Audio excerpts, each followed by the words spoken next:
Okay, so today we're going to talk a little bit about Cold Stale selling out.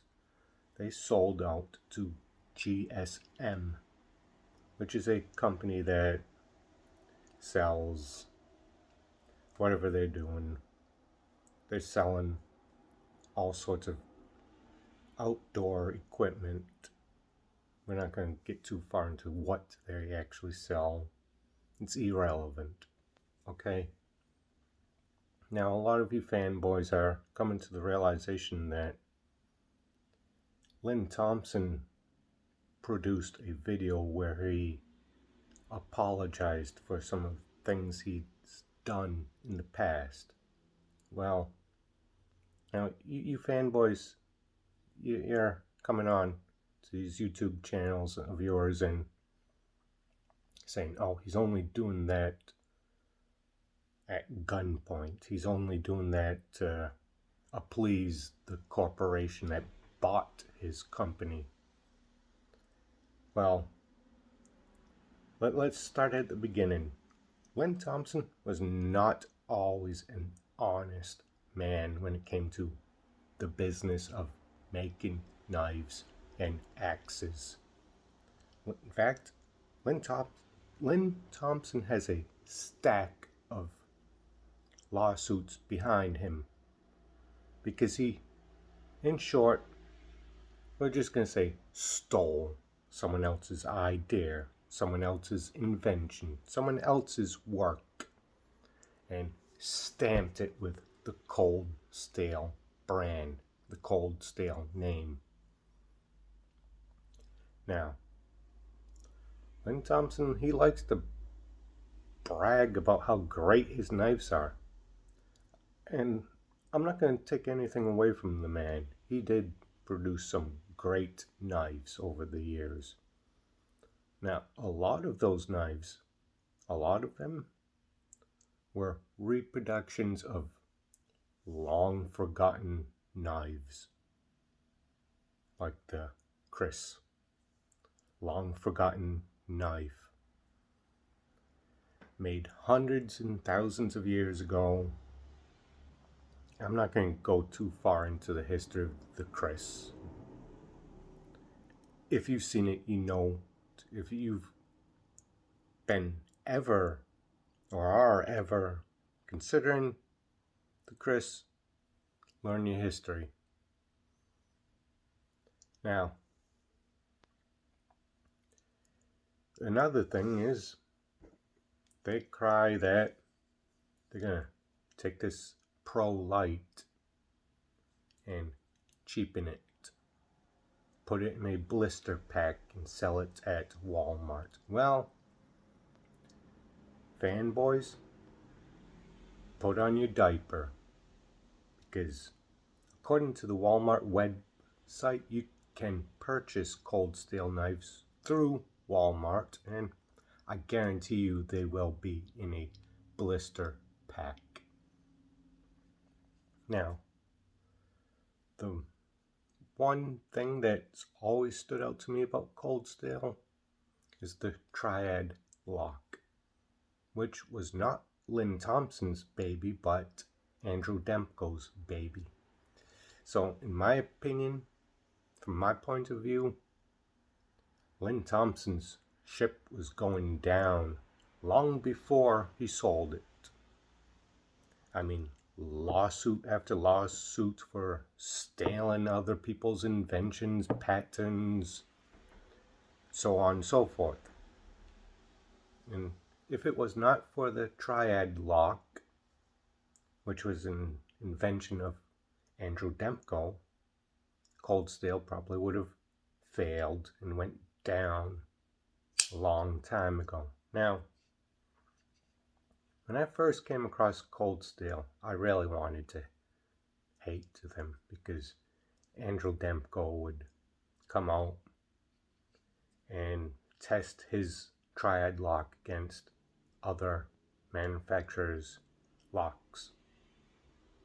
And his Triad lock would stand the test. And at first I didn't want to believe that. Now, I have to admit, I'm impressed with Andrew Demko's work. And I only buy Cold Steel knives because of Andrew Demko's work. Now, let me make that perfectly clear once again. Andrew Demko became the backbone of Cold Steel that put Cold Steel on the map. Now, all of that may be gone. Well, I'm going to be honest again with you fanboys. You fanboys are crying that they might make a less inferior knife. They might start cheapening out and becoming more compliant with California laws. I don't like that idea any more than you do. I mean, this Pro Light, it's a $30 knife with a big corporation behind it. They may jump the price up to, let's say, $50 or $60. Then again, they may start doing some things like, shaving off some of this material to make it more marketable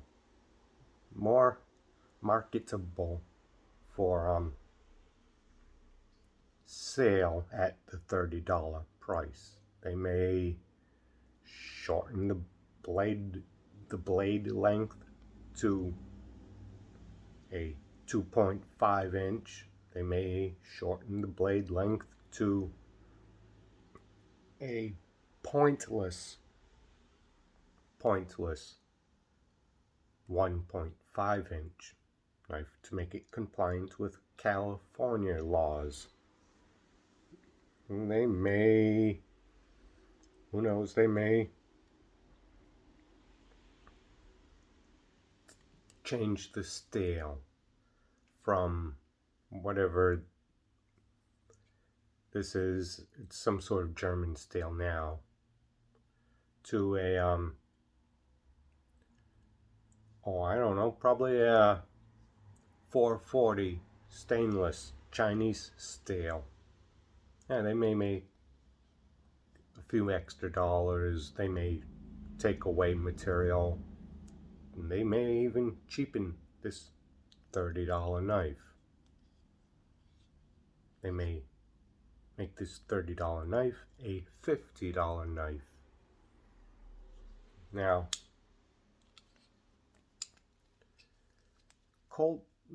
one of the things about Cold Steel that I've always been disappointed with was the stiffness. This lockback, this triad lock on their $30 knife seems very stiff, very hard to open and close. Now, you're probably thinking, well, you got a $30 knife. Okay, I have a $30 Cold Steel knife. I should expect some sort of flaw. No, I should not. I have other $30 knives that function perfect. And there is no sacrifice in function. Now, I've also spent money on more expensive, more popular Cold Steel lines, like this American Lawman. The fanboys, the consumers of Cold Steel products, know that this particular model, this one is S35VN steel, and you're getting every penny worth of this knife. Now, they may the corporations, they may tinker with this a little. Well, I mean, they may go shorten the blade to make it more compliant with California, shorten the handle to make it more pocket friendly. Hell, they may even narrow the blade to make it a little more user friendly in today's polite society. They may also use a cheaper steel but keep the price tag the same. Okay. Now, that triad lock being very stiff on that $30 knife, the 4 Max Scout. This is the type of knife the fanboys love from Cold Steel. They love this big beast of a knife. And I won't bullshit you. I love it too. It's fucking awesome. I feel like I could go into a forest and clear cut every fucking tree with this fucking thing. Now, it also has the triad lock, just like the Pro Light. But unlike the Pro Light, this bad boy is a whole lot more functional. I can open and close it pretty easily. It doesn't feel stiff. It doesn't feel hard to manipulate. It feels the way. And I picked this one up for $80. This one functions great. And yeah, the new corporation that owns Cold Steel may do away with these big beasts, these big bastards, because they're not going to sell these to the consumer, the fanboys, the people that buy knives. They're going to be looking, now just my thought, they're going to be looking to sell this to the office geek. Okay, so we may have to kiss the two things that put Cold Steel on the map goodbye. The big beastly steel lock back, the big beastly steel knife blade that may say goodbye. Then again, they may not. Now, some of you also think, well, wouldn't it be surprising if Lynn Thompson actually owned the GSM company? Yeah, that's a daydream. Although Lynn Thompson is a known liar. That's why so many American knife manufacturers do not like him. They don't. They think he is a liar. But the fanboys, no. They worship Lynn Thompson like a fucking idol. Probably because they get little packages big compensation. Okay, if you catch my drift. And we're not going to go too far into that whole little package, big compensation. Now, well, we're 15 minutes into a video that I'm sure none of you are going to watch. And if you do, you're probably going to be pissed off with me. Because I smashed your idol, Lynn Thompson, by calling him a thief. I smashed your idol, Lynn Thompson, by saying the best thing he ever did for his company was to bring on Andrew Demko. The best thing he ever did for his company was to sell it. Now, yeah, I'll be sad. I'll be honest again. I'll be sad to see that I now have to pay $50 for the Pro Lite. And I'll be sad to see the Pro Lite become a true $30 knife in the eyes of a corporate sponsor. Meaning they'll probably go make this down in China with 440 stainless steel. They'll probably chop it down to 2.5 inches or even 1.5. And they'll probably shave away some of this material,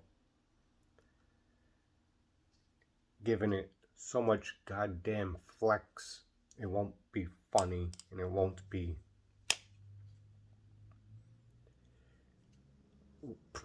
practical. The knife won't be practical anymore. Because this $30 knife, even though the lock and mechanism on it is stiff as a motherfucker compared to what Cold Steel has been known for by all you fanboys.